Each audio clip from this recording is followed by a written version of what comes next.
Hi everybody. I recently finished a 1-week liveaboard dive trip at Tiger Beach on the Aggressor.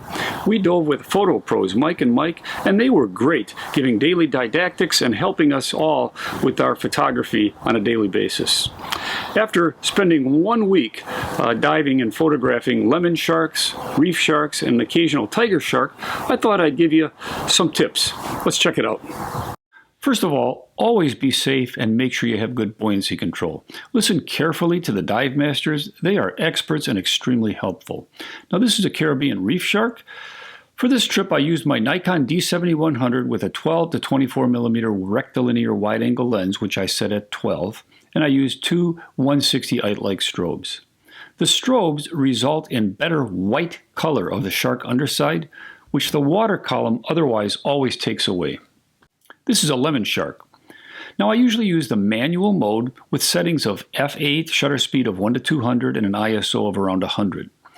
I checked my LCD for the background watercolor and adjusted the ISO or shutter speed if necessary for the background.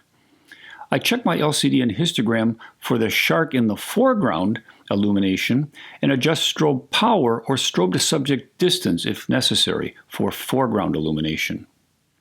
I position my strobes straight out to minimize backscatter. Now remember, your strobes only go 4 to 5 feet underwater.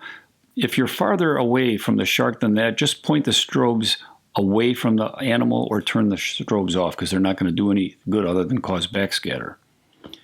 I tried to avoid the bait ball after my first dive. You can see the bait ball on the right side there. My images around the bait ball were disappointing, with a jumbled array of divers and sharks, some overlapping, some partly out of the frame, and also backscatter. Rather, I tried to stay on the far perimeter of the bait ball and face away from the bait ball. I would wait for a stray shark to swim toward me or over me, and as it approached, I would get as close as possible to get the shot of a single shark without the cluttered background, as here. This image adds a little interest by showing the sunball in the background. Here's a shark with another diver and part of the boat. I kind of like this image. I was directly under the shark for this image and I got the sky and clouds in the background. I like that one too. It's a little different. For this image, I was too far from my strobes to illuminate the subject, so I turned them off and I got a silhouette type shot of my dive buddy and two sharks and part of the boat. I hung around the back of the boat and got this image as a shark swam by the ladder. I like that shot.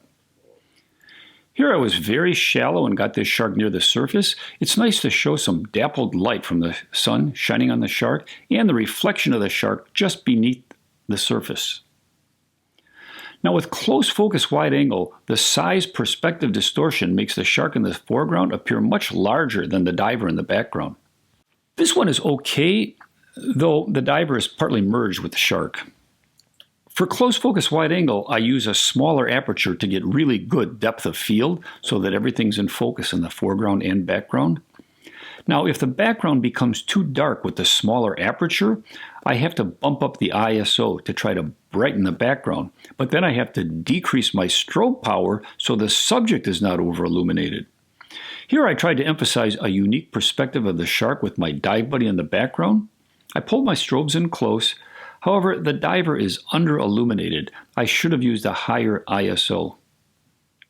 Unfortunately, the 3 times I saw a tiger shark, I was using a 60 millimeter macro lens. This was my best tiger shark image from the trip. I wish I had even more time and opportunities to photograph and dive with these beautiful animals.